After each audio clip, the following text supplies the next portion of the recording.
அடிக்கடி கூறுவார்கள்.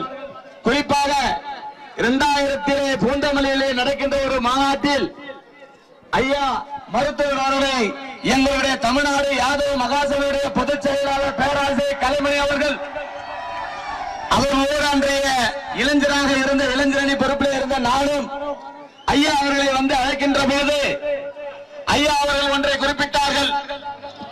இந்த மண்ணிலே ஒடுக்கப்பட்டு நசுக்கப்பட்டு அரசியல் அதிகாரம் இல்லாமல் இருக்கின்ற இந்த பிற்படுத்தப்பட்ட மக்கள் அரசியல் அதிகாரம் பெற வேண்டும்.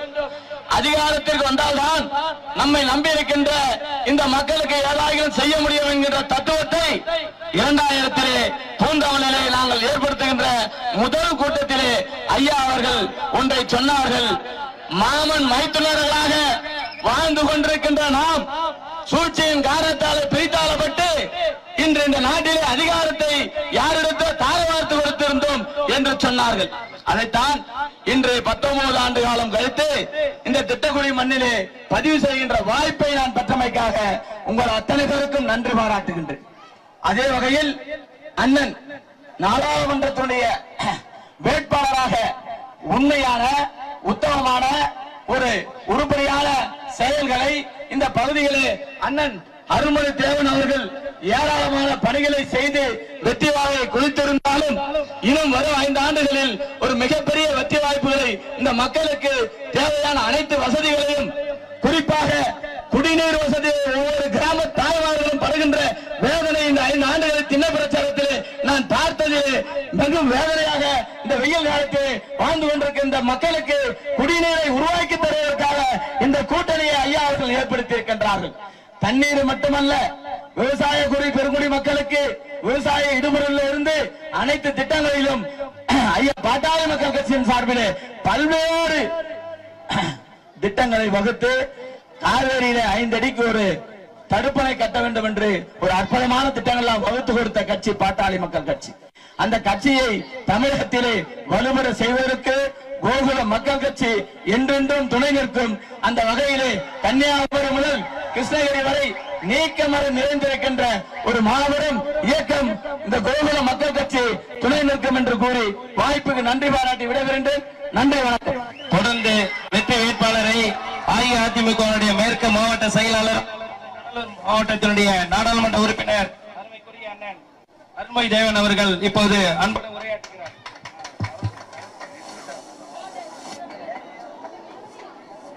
அனைத்து இந்திய அண்ணா திராவிட முன்னேற்ற கழகத்தினுடைய தலைமையிலான நம்முடைய மெகா கூட்டணியுடைய வெற்றி வேட்பாளர் மாம்பழம் சின்னத்திலே நம்முடைய கடலூர் நாடாளுமன்ற தொகுதியிலே போட்டியிடுகின்ற என்னுடைய மதிப்பிற்கும் மரியாதைக்குரிய அருமை அண்ணன் டாக்டர் ஆர் கோவிந்தசாமி அவர்களுக்கு இரட்டலை சின்னத்திலே வாக்களிக்க வேண்டி இங்கு நடைபெற்றுக் கொண்டிருக்கிற இந்த சிறப்பான தேர்தல் பிரச்சார கூட்டத்தில் கலந்து கொண்டிருக்கிற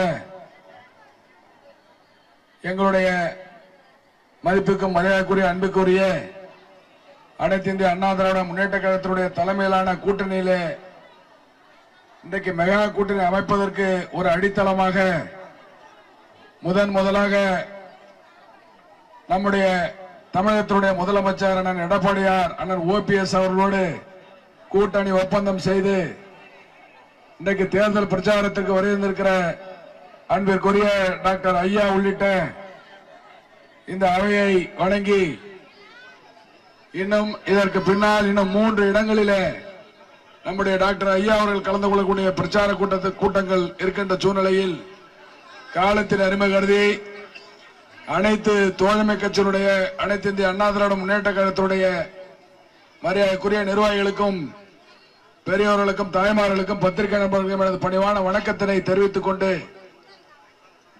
இன்றைக்கு நம்முடைய இந்த தேர்தல் என்பது இந்த தேசத்தினுடைய பாதுகாப்பை உறுதி செய்யக்கூடிய தேர்தல், நம்முடைய பாதுகாப்பை உறுதி செய்யக்கூடிய தேர்தல்.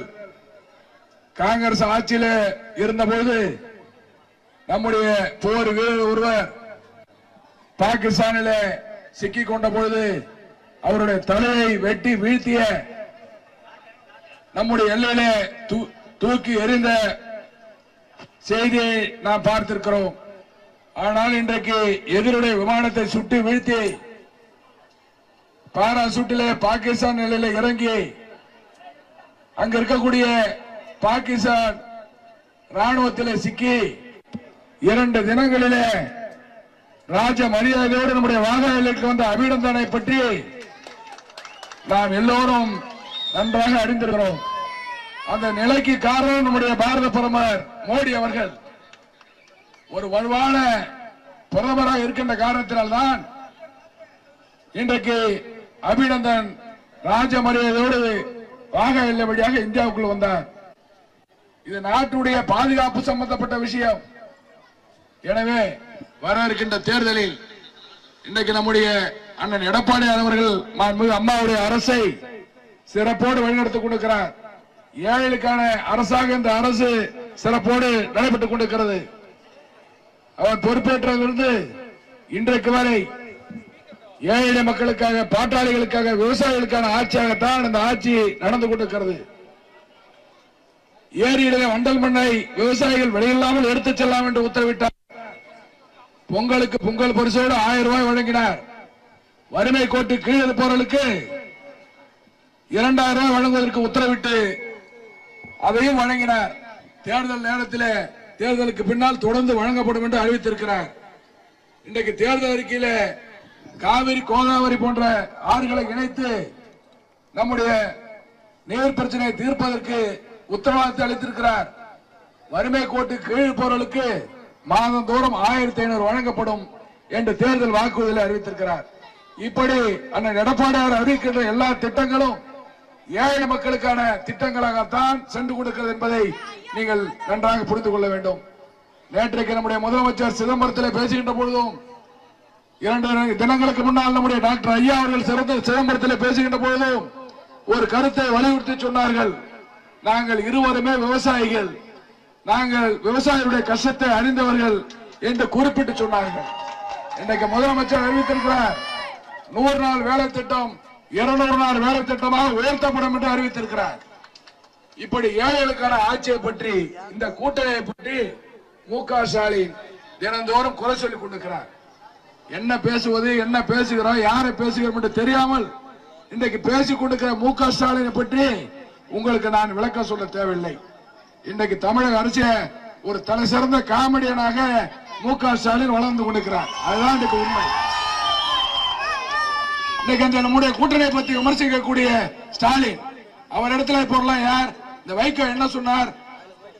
இலங்கை தமிழர்களை கொண்டு குவித்து ஊழல் கரைபிடிந்த திமுக, இப்படி வரிசையாக சொல்லி எந்த மானமுன்ன தமிழாவது திமுகவோட கூட்டணி வைப்பானா என்று சொன்னது யார்? வைகோ. இன்றைக்கு வைகோ அவரோடு இருக்கிறார். இன்றைக்கு மக்கள் நல கூட்டணி என்ற பெயரில் கம்யூனிஸ்ட் கட்சிகளும் நம்முடைய திருமாவளவன் அவர்களும் என்ன விமர்சனம் செய்தார்கள்? காங்கிரஸ் கட்சியோடு வாழ்வாசாவே கிடையாது என்று சொன்ன இந்த கட்சிகள் எல்லாம் இன்றைக்கு ஒன்றாக நின்று கொண்டிருக்கிறார்கள். இவருடைய சந்தர்ப்பம் எது சந்தர்ப்பவாதம்? நீங்கள் எண்ணி பார்க்க வேண்டும். அந்த சந்தர்ப்பவாத கூட்டணிக்கு முடிவு கட்ட வேண்டும். நம்முடைய திட்டக்குடி தொகுதியை பொறுத்தளவு இன்னைக்கு வளமான தொகுதியாக நம்முடைய அரசு, அம்மாவுடைய அரசு மாற்றிருக்கிறது. இந்த ஊரில் திட்டக்குடி தொகுதியை பொறுத்தளவில் சாலை வசதி, குடிநீர் வசதி, அடிப்படை வசதிகள் எல்லாம் சிறப்போடு தீர்த்து வைக்கப்பட்டிருக்கிறது. நம்முடைய சாலை இன்றைக்கு தேசிய நெடுஞ்சாலையில மாற்றப்பட்டு சாலை விரிவாக்கத்தோடு 49 கோடி மதிப்பீட்டில், அதே போல திட்டக்குடியிலிருந்து இன்றைக்கு புலிவளம் ஆவட்டி வழியாக சிறுபாக்கம் செல்லக்கூடிய சாலையும் இன்றைக்கு தேசிய நெடுஞ்சாலை நீதியிலிருந்து போடப்பட்டுக் கொண்டிருக்கிறது. இந்த ஊரில் ஒரு புதிய டி அலுவலகம், இங்கு ஒரு சப்கோர்ட், இன்னும் என்னென்ன வசதிகள் எல்லாம் வேண்டுமோ, அரசு கலைக்கல்லூரி, எல்லா சாலைகளும் சிறப்போடு சீரமைக்கப்பட்டிருக்கிறது. நம்முடைய வைத்தியநாத சாமி கோயில் கும்பாபிஷேகம் நடைபெற்றிருக்கிறது. இங்க இருக்கக்கூடிய 3 தேர்கள் இன்றைக்கு கம்பீரமாக இருக்கிறது. அம்மா முதலமைச்சராக இருந்த பொழுது ஒரு தேருக்கு 10 லட்சம் ரூபாய் நிதி ஒதுக்கி கொடுத்தார். இன்றைக்கு அந்த தேர் பணிகள் எல்லாம் இந்த பகுதியுடைய ஆன்மீகவாதிகளுடைய அனைத்து கோரிக்கைகளும் நிறைவேற்றப்பட்டிருக்கிறது. இன்னைக்கு நம்முடைய நிலத்தடி நீரை பெருக்குவதற்கு வாயூர் அருகில ஒரு தடுப்பணை கட்டப்பட்டிருக்கிறது. அது கட்டினதுக்கு அப்புறம் ஒரு தடவை தண்ணி வந்தது, அங்க தண்ணி பிரச்சனை இல்ல. இன்றைக்கு திட்டக்குடியில ஒரு தடுப்பணை, இங்க இருக்கக்கூடிய கூடலூரில் ஒரு தடுப்பணை, ஆலத்தூர்ல ஒரு தடுப்பணை, இப்படி இன்றைக்கு இந்த பகுதியுடைய விவசாயிகளுக்காக இன்றைக்கு பணிகள் எல்லாம் சிறப்போடு நடைபெற்றுக் கொண்டிருக்கிறது. இங்க நம்முடைய ஆட்சியுடைய சாதனைகளை பட்டியலிட்டால் நிறைய பேசிக் கொண்டிருக்கலாம். நம்முடைய டாக்டர் ஐயா இந்த கூட்டத்தில் பேசி முடித்து விட்டு இன்னும் 3 கூட்டங்களில் பேச வேண்டும் என்ற அடிப்படையில் இன்னைக்கு நம்முடைய வேட்பாளர் ஒரு தரசிறந்த வேட்பாளர், பண்பாளர். அவரை நான் உங்களுக்கு அறிமுகம் செய்து வைக்க வேண்டிய அவசியம் இல்லை என்று சொன்னாலும் கூட ஒரு மருத்துவராக விருத்தாசலம் பகுதியிலே, நம்முடைய திட்டக்குடி பகுதியிலே இன்னைக்கு உங்கள் மத்தியில நன்கு பிரபலமானவர், நல்ல அன்பானவர், எளிய முறையில் பழகக்கூடியவர். அவர் சட்டமன்ற உறுப்பினராக சிறப்போடு பணியாற்றிருக்கிறார். சுருக்கமாக சொல்ல போனால் டாக்டர் ஐயா அவர்கள் ஒரு நல்ல வேட்பாளரை, ஒரு பண்பாளரை, ஒரு நல்ல குணமுடைய வேட்பாளரை நமக்கு அளித்திருக்கிறார். அண்ணன் ஆர்ஜி அவர்களுக்கு நீங்கள் மாம்பழ சின்னத்தை வாக்களித்து அவரை பெருவாரியான வாக்களித்து வெற்றி பெற வேண்டும். ஒரு தேர்தல் என்று சொன்னால் வேட்பாளர் என்பது மிக முக்கியம். இன்னைக்கு யார் நல்ல வேட்பாளர், யாரை எளிதிலே பார்க்கலாம். அவர் சட்டமன்ற உறுப்பினர் இருந்தபோது எனக்கு நன்றாக தெரியும். கையூட்டே பெறாதவர், யாரையும் ஏமாற்றாதவர், நல்ல பண்பாளர். ஆனா இன்றைக்கு திமுக வேட்பாளர் யார்? நான் கடந்த பாராளுமன்ற தேர்தலில் போட்டியிட்ட பொழுது என்னை எதிர்த்து டாக்டர் நந்தகோபாலகிருஷ்ணன் என்பவர் போட்டியிட்டார். இன்னைக்கு அவரும் திமுக தான் இருக்கார். என்ன காரணத்தால் அவருக்கு வாய்ப்பு வழங்கப்படவில்லை? இன்றைக்கு நிலைமை திமுகவை பொறுத்த அளவில் நான் திமுக நண்பர்கள் கூட இடத்துல சில பேசினார்கள். பணம் இருக்கிறது யாரு? அதிகமா பணம் கொடுக்கிறவங்களுக்கு சீட். தமிழ்நாடு பூரா ஒண்ணு வாரிசா இருக்கணும், இல்ல பணமா இருக்கணும் என்ற அடிப்படையில் தேர்வு. இன்னைக்கு அந்த வேட்பாளர் ரமேஷ் பேர் சொன்னாங்க. திமுக காரர்களுக்கு அவர் தெரியாது. இங்க இருக்க திமுக காரர்கள் மனசாட்சி தொட்டு சொல்லுங்க, அவர் ஒரு வியாபாரி, முந்திரி பொறுப்பு வியாபாரி, அவ்வளவுதான் தெரியும். ஒரு வியாபாரி அரசியல்வாதியாக மாறினால் என்ன செய்வாரோ அதை தான் அவர்கிட்ட நீங்க எதிர்பார்க்கலாம். ஆனால் இன்றைக்கு சட்டமன்ற உறுப்பினராக, இன்னைக்கு மக்கள் பணியாளராக நல்ல முறையில மக்கள் மத்தியில இன்னைக்கு நமக்கு எல்லோரும் நன்கு அறிமுகமான அருமை அண்ணன் டாக்டர் ஆர்ஜி அவர்களுக்கு மாம்பழ சின்னத்தில் வாக்களித்து இந்த நல்லாட்சி தொடர நான் உங்களுக்கு உத்தரவாதம் அளிக்கிறேன். இன்றைக்கு என்னை விட எளிய முறையில் பழகக்கூடிய ஒரு தொகுதியோரும் அலுவலக அமைப்பு அமைத்து மக்களை தினந்தோறும் சந்திக்கக்கூடிய ஒரு நல்ல வாய்ப்பினை நான் தருவேன் என்று சொல்லி தொழுதூரில் நடைபெற்ற கூட்டத்தில் பேசினார். நல்ல பண்பாளரை மாம்பழம் சின்னத்தில் வெற்றி பெற வைத்து நம்முடைய நல்லாட்சிக்கு சான்று தருகின்ற விதத்தில் அவர் வெற்றி என்று சொன்னால் திட்டக்குடி தொகுதியை பொறுத்த சாதாரண வெற்றியாக இருக்கக்கூடாது. இன்னைக்கு எனக்கு கிட்டத்தட்ட 49,000 வாக்குகள் வித்தியாசத்தை விட்டு கொடுத்தீர்கள். இன்னும் 20-25,000 வாக்கு வித்தியாசத்தில் நம்முடைய வேட்பாளர் திட்டக்குடி தொகுதியில் வெற்றி பெற்றார் என்ற செய்தியை நம்முடைய அருமையான தமிழகத்துடைய முதலமைச்சர் அவர்களுக்கும் நம்முடைய டாக்டர் ஐயா அவர்களுக்கும் நாம் தெரிவிக்க வேண்டும் என்ற நேரத்தில் கேட்டுக்கொண்டு இந்த கூட்டத்தில் வருகின்றிருப்பவர்கள் நீங்கள் தயவு செய்து தேர்தல் நேரம் வேட்பாளர் இன்னும் 15 நாள் தான் இருக்கு, தேர்தலுக்கு 16 நாள் தான் இருக்கு. வேட்பாளர் நம்முடைய தொகுதியில 3 நாட்கள் தான் மெயின் ரோட்ல தான் ஓட்டு கேட்க முடியும். நாம் ஒவ்வொருவரும் வேட்பாளர் என்ற அடிப்படையில களப்பணி எல்லா தோழமை கட்சியும் இங்க இருக்கக்கூடிய பட்டாளி மக்கள் கட்சி, தேசிய முற்போக்கு திராவிட, பாரதிய ஜனதா கட்சி, இன்னும் இருக்கக்கூடிய எல்லா கட்சிகளும் ஒன்றிணைந்து அதிமுகவுடைய தலைமையில இருக்கக்கூடிய எல்லா கூட்டத்தில் இருக்கக்கூடிய எல்லோரும் ஒருங்கிணைந்து வாக்குச்சாவடிகள் தோறும் வாக்காளரை சந்தித்து இந்த நிலைமையை எடுத்து சொல்லி நம்முடைய பகுதியுடைய வளர்ச்சியில என்னை விட சிறப்பாக அவர் பணியாற்றுவார் என்ற உத்தரவாதத்தை நான் உங்களுக்கு அளிக்கிறேன். அவரை மாம்பழ சின்னத்திலே வாக்களித்து அமோக வாக்கு வித்தியாசத்திலே வெற்றி பெற செய்ய வேண்டுமாய் உங்களை அனுபவோடு கேட்டு இந்த நல்ல வாய்ப்புக்கு நன்றி கூறி முடிக்கிறேன். அடுத்தபடியாக நம்முடைய வெற்றி வேட்பாளர் ஆர்ஜி அவர்கள் உங்கள் மத்தியிலே மாம்பழ சின்னத்திற்கு வாக்களி கேட்டு உரை நிறுத்துவார்.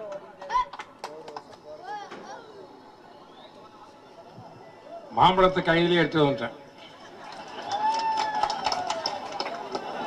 நமது காவல் தெய்வம் தமிழ போராளி மருத்துவர் ஐயா அவர்களே, நாடாளுமன்ற உறுப்பினர் அண்ணன் அருள்மொழி தேவன் அவர்களே, சேகர் அவர்களே, சிவகுலத்து அவர்களே, நீதிபதி அவர்களே, அசோக்குமார், சுரேஷ்குமார் அவர்களே மற்றும் அனைத்து நிலையிலும் உள்ள பொறுப்பாளர்களே, பெருந்திரளாக கூடியிருக்கக்கூடிய அன்பு தாய்மார்களே, பெரியவர்களே, நண்பர்களே, அனைவருக்கும் மாலை வணக்கம்.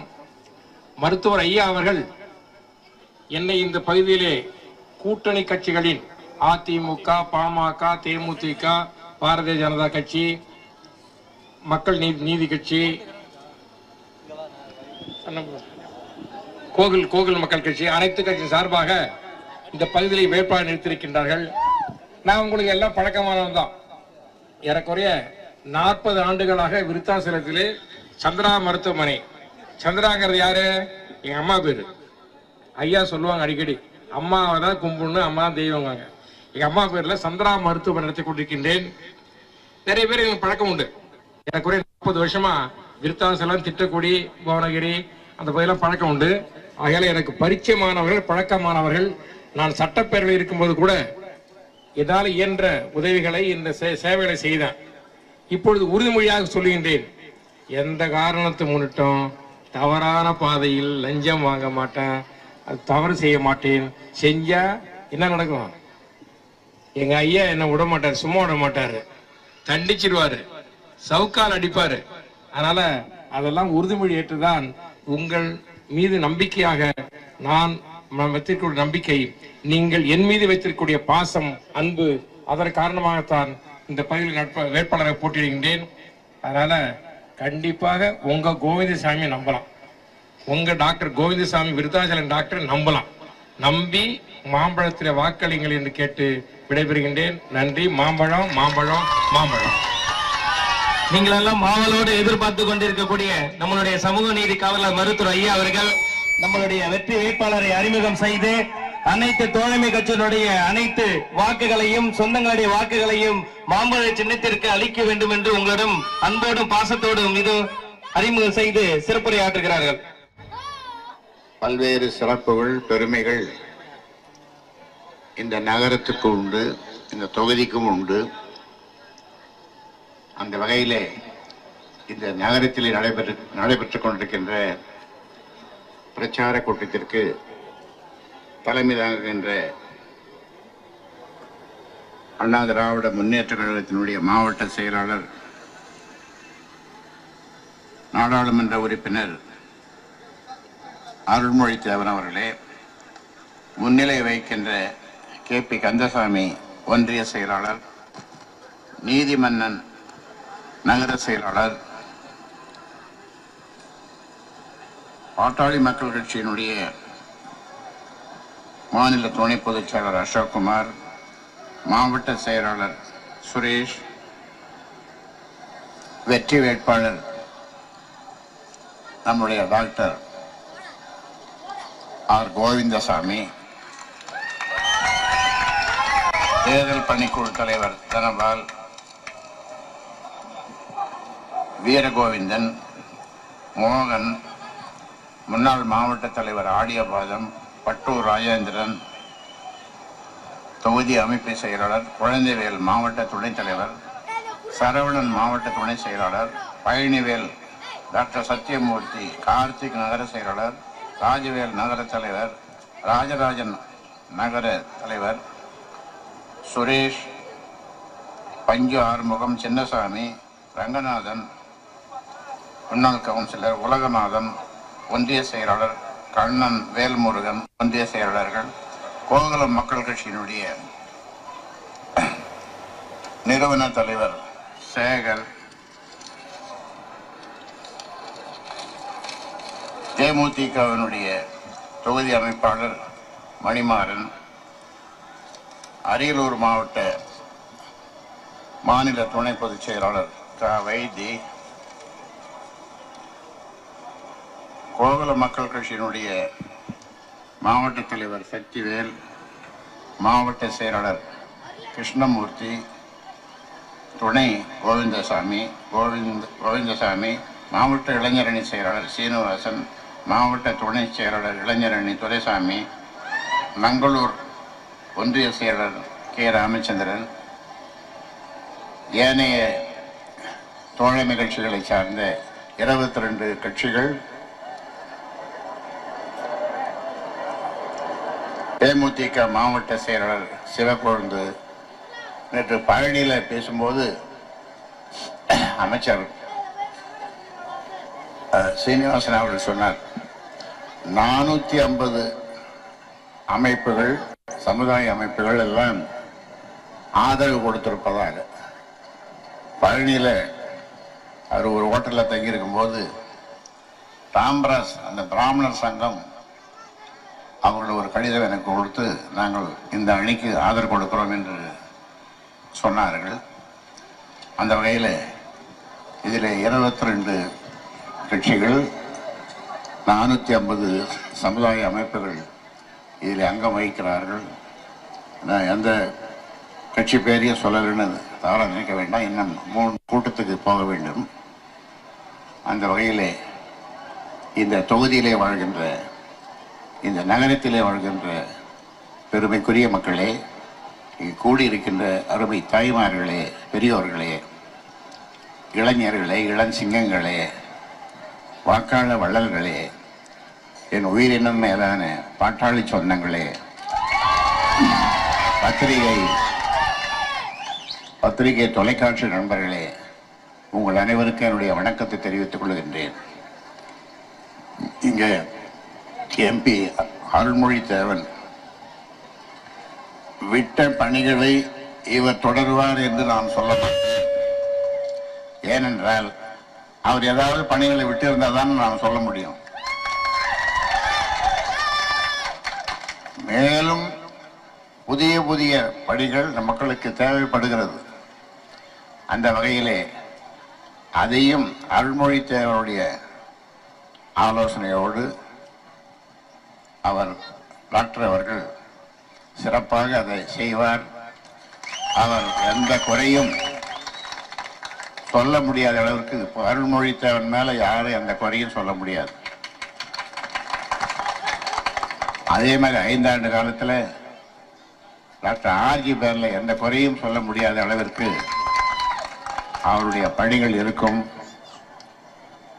மக்களை சந்திப்பார், மக்களில் ஒருவராக இருப்பார். எப்படி அருள்மொழித்தேவன் மக்கள் தொடனாக இந்த தொகுதியிலே இந்த மாவட்ட செயலராக சிறப்பாக பணியாற்றி வருகிறாரோ, அதே போன்று டாக்டர் ஆர்ஜி அவர்களும் பணியாற்றுவார் என்ற நேரத்திலே மக்களுக்கு உறுதி அளிக்கிறேன். பாட்டாளி மக்கள் கட்சி மக்களுக்காக, அதிலும் குறிப்பாக விவசாயிகளுக்காக பாடுபடுகிற கட்சி என்பது உங்களுக்கு தெரியும்.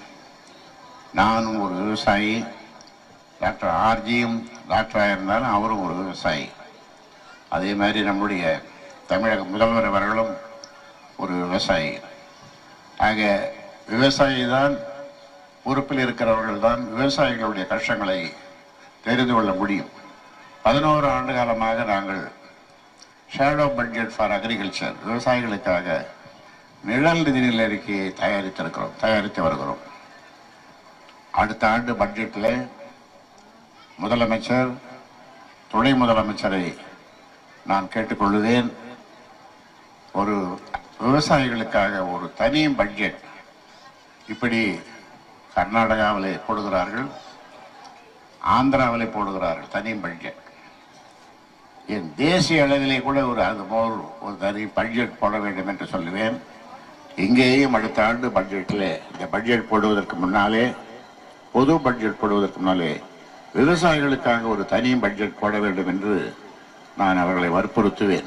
அந்த வகையிலே விவசாயி என்றால், விவசாயிகள் இல்லை என்று சொன்னால், அவர்களுடைய வாழ்க்கையை முன்னேறவில்லை என்று சொன்னால் நாடு முன்னேறாது, வளர்ச்சிக்கு சாத்தியமே இல்லை. அதனாலே தான் அன்புமணி ராமதாஸ் நாடாளுமன்றத்திலே பேசும்போது மிக அழகாக ஆங்கிலத்திலே பேசினார். என்ன வார்த்தை என்றால், என்னுடைய தாய் தந்தைக்கு பிறகு நான் கடவுளாக நினைப்பது உழவர்களை தான், சோறு போடுகின்ற உழவர்களைத்தான், விவசாயிகளைத்தான் என்று பேசினார். இது போன்ற கருத்தை இந்தியாவிலே, உலகத்தில் யாரும் சொன்னதில்லை. அப்படி விவசாயிகளுக்கு ஏராளமான பிரச்சனைகள் இருக்கிறது, இல்லை என்று சொல்ல மாட்டேன். அதனாலே அதற்காக நாங்கள் இந்த கூட்டணி நிச்சயமாக பாடுபடும் என்று இந்த நேரத்தில் சொல்ல கடமைப்பட்டிருக்கின்றேன். இந்த திராவிட முன்னேற்ற கழகத்தை பொறுத்தவரை நான் அது ஒரு வன்முறை கட்சி என்று தொடர்ந்து சொல்லி வருகிறேன். அப்படி சொல்லும்போது அவர்களுக்கு கோபம் பொத்துக்கொண்டு வருகிறது. நடந்ததைத்தான் நான் சொல்லுகிறேன். ஏனென்றால்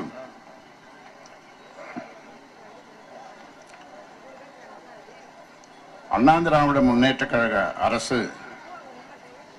மக்கள் முகம் சுழிக்காத வகையில் இன்றைக்கு இந்த ஆட்சி நடந்து கொண்டிருக்கிறது என்று நான் சொன்னால் அது உண்மையைத்தான் நான் சொல்லுகின்றேன். புகழ்ச்சிக்காக நான் சொல்லவில்லை. திராவிட முன்னேற்ற கழகத்தினர் காமராசரை எவ்வளவு, அருமை வீரர் காமராசரை எவ்வளவு இழிவுபடுத்த முடியுமோ, எவ்வளவு கவலைப்படுத்த முடியுமோ, அதையெல்லாம் நாகரிகம் உள்ள ஒரு மனிதன் திரும்ப அதை சொல்ல மாட்டான், நான் கூசும். அப்படியெல்லாம் அந்த காலத்திலே விமர்சித்தவர்கள். அதே மாதிரி தினகரன் அலுவலகத்திலே மதுரையிலே இவர்கள் உள்ளே இந்த குடும்பத்திலே யார் தலைமை தாங்குவது, யார் தலைவர் என்ற கருத்து கணிப்பு. அதிலே அந்த தினகரன் அலுவலகத்தை எரித்தார்கள். 3 பேரை உயிரோடு எரித்துக் கொண்டார்கள் அந்த தினகரன் அலுவலகத்திலே பணியாற்றியவர்களை. அப்போ இது வன்முறை கட்சி அல்லவா, சத்தப்படாது. அதே மாதிரி ஈரோடு பெருந்துறையில சிவபாலன் என்ற நபரை ராஜா அன்னை வீட்டில் NKKP ராஜா அந்த பெருந்துறை சிவபாலன் அந்த சொத்தை அவபரிக்கிறதுக்காக நிலத்தை எழுதி கொடுக்கலன்றதுக்காக அவரை அடித்து உதைத்தார்கள். அதே மாதிரி சேலத்தில் ஒரு காவல்துறை ஓய்வு பெற்ற ஆய்வாளர் குப்புசாமி, அவரையும் இன்னொரு 6 பேரையும் கொலை செய்தார்கள். 60 ஏக்கர் எழுதி கொடுக்கலன்னு சொல்லி. இது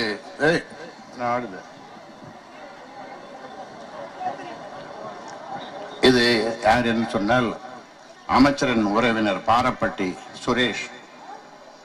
அதே மாதிரி நெல்லை அண்ணா பல்கலைக்கழக துணைவேந்தர் காளியப்பனே அந்த நெல்லை தொகுதியை சேர்ந்த மலைராஜா ஒரு வைஸ் சான்சலரை கன்னத்தில் அறிஞ்சார். அவர் சொன்ன சிபார்சை செய்யலன்னு சொல்லி.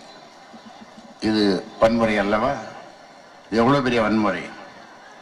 அதே மாதிரி 2010 ஏப்ரல் 25 உயர் நீதிமன்றத்தில் ஒரு விழா. அந்த விழாவில் இந்தியாவினுடைய உச்ச நீதிமன்றத்தினுடைய தலைமை நீதிபதி பாலகிருஷ்ணன், மத்திய சட்ட அமைச்சர் வீரப்ப மொய்லி, கலைஞர்கள் எல்லாம் கலந்து கொண்டிருக்கிறார்கள்.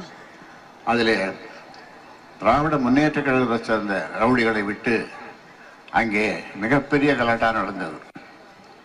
இது உண்மை அல்லவா?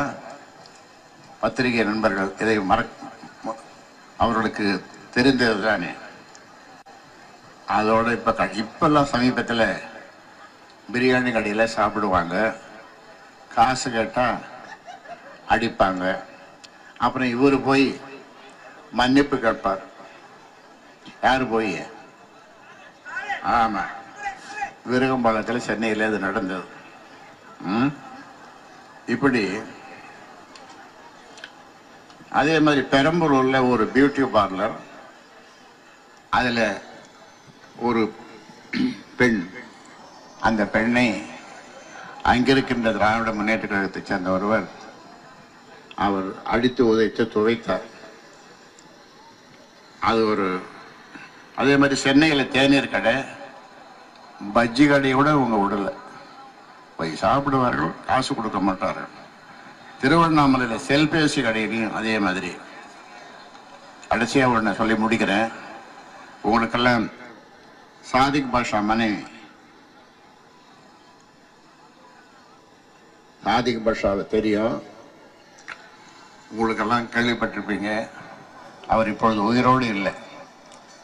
இந்த ராசாவுடைய மிரட்டல் 2011 மார்ச் மாதம் அவர் படுகொலை செய்யப்பட்டார். அப்புறம் தற்கொலைன்னு சொல்லி மாற்றினாங்க. 8வது நினைவு நாள் சாதிக் பாஷா அந்த குடும்பத்தினர் 8வது நினைவு நாளில் கூடா நட்பு கேடாய் முடிந்தது என்று பத்திரிகைகளை சொன்னார்கள். உடனே அந்த அம்மையாருடைய காரை அடித்து நொறுக்கினார்கள். அவள் பாதுகாப்பு கேட்டு நம்முடைய ஹோம் செக்ரட்டரி நிரஞ்சன் மார்டின்கிட்ட போய் மனு கொடுத்திருக்கிறார்கள். நான் சொல்லுவதெல்லாம் பத்திரிகையில் வந்த செய்திகள். இந்த 2G வழக்கில் முக்கிய குற்றவாளி சாகித் பால்வா கலைஞர் தொலைக்காட்சிக்காக அவர் பணம் கொடுத்தார்கள். அதை கனிமொழி தான் வாங்கினாருன்னு சொல்லி, ஆனால் வாங்கினது யாருன்றது உங்களுக்கு தெரியும். யார் சொல்லுங்க சொல்லுங்க. வாங்கினது ஸ்டாலின், ஆனால் கைது பண்ணது அவருடைய தங்கையை கைது பண்ணார்கள். கனிமொழி, அதுதான் அவர் தான் பெரிய இது. அவருடைய தங்கை கனிமொழியை கைது செய்து 6 மாதம் திகார் சிறையிலே அந்த பிள்ளைய வச்சிருந்தாங்க. இரு ராசாவுக்கு 1.5 வருஷம் பெயில் கொடுக்கல, திகார் சிறையில் வைத்திருந்தார்கள். நான் சொல்றதுக்கு இதெல்லாம் சொல்றேன்னு, இதுக்கு ஏதாவது ஆதாரம் வேணுமா? ஆதாரம் வேணும்னா வைகோவுக்கு ஒரு போன் போடுங்க. அவர்கிட்ட எல்லா ஆதாரமும் அவரே சொன்னதுதான் நான் சொல்றேன். நான் புதுசாக ஒன்றும் சொல்லலை. அதனால் திமுகவுக்கு வாக்களித்தால் என்ன நடக்கும்னா, பத்மாசுரன் கதையை நீங்க கேள்விப்பட்டிருப்பீங்க. அவன் நல்லா ஒரு வர வேண்டி சிவபெருமான நோக்கி தவம் பண்ணான். சிவபெருமான முன்னால் தோன்றி உனக்கு என்னப்பா வளம் வேணும், எனக்கு யார் தலைமையில கை வச்சாலும் அவங்க பசுமீகரமாக ஆகணும், அவன் எரிஞ்சு போகணும்னு கேட்டான். அதே மாதிரி கொடுத்துட்டாரு. பத்மாசுரன் பார்த்தான், இதை பரிசுத்து பார்க்கணுமே, டெஸ்ட் பண்ணணுமே எப்படின்னு பார்த்தான். உடனே சிவபெருமான் தலையிலே கை வைக்கலாமான்னு யோசிக்கும் போதுதான் இவரு போய் ஒரு குகையை உண்டாக்கி அந்த குகைக்குள்ள போயிட்டாரு. அவரை காப்பாற்றுவதற்கு திருமால் மோகினி அவதாரம் எடுத்து பத்மாசுரன் முன்னால போய் நின்றதும், ஆஹா இவ்வளவு பெரிய அழகான ஒரு பொண்ணு, இவளை கல்யாணம் பண்ணி நான் எப்படி இருக்கணுன்ற மாதிரி நினைச்சான். அப்ப நான் உன்னை கல்யாணம் பண்ணிக்கிறேன் அந்த பொண்ணு சொன்னா, பண்ணிக்கிற அந்த மோகினி திருமால் அவதாரம். அப்போ என்ன ஆச்சுன்னா, அவன் சொன்னான், என்னை கல்யாணம் பண்ணணும்னா வேற எந்த பொண்ணை நீ நினைச்சு பார்க்க கூடாது, அப்படி சத்தியம் பண்ணீங்கன்னா நான் உன்னை கல்யாணம் பண்ணிக்கிறேன்னு சொன்னான். இந்த பத்மாசுரன் என்ன பண்ணான், அவன் தலைமையிலேயே தலையில அடிச்சு, நான் வேற எந்த பொண்ணையும் நினைச்சு பார்க்க மாட்டேன்னா அவன் தலைமையிலேயே அடிச்சு என்ன ஆச்சு, போயிட்டான். அந்த மாதிரி திமுகவுக்கு வாக்களிப்பது ஒண்ணுதான், பத்மாசுரனுக்கு வரம் கொடுத்த மாதிரி அதுவும் ஒண்ணுதான். அதனால இதெல்லாம் நீங்கள் நினைத்து பார்த்து, இப்போ இதெல்லாம் வாக்காளர்கள் விவரமா இருக்கிறாங்க, பெண்கள் ரொம்ப விவரமா இருக்கிறாங்க, இளைஞர்கள் சொல்லவே தேவையில்லை, தொடி போல இருக்காங்க. அதனால மக்களுக்கு நாம் அதிகமா எதுவும் சொல்ல தேவையில்லை. ஏனென்றால் இந்த டிவி வந்த பிறகு, செல்போன் வந்த பிறகு அரசியல் அவங்களுக்கு நல்லாவே தெரியுது. அதனால இந்த தொகுதி மக்கள் இங்க 2,13,000 வாக்குகள் சொன்னாங்க.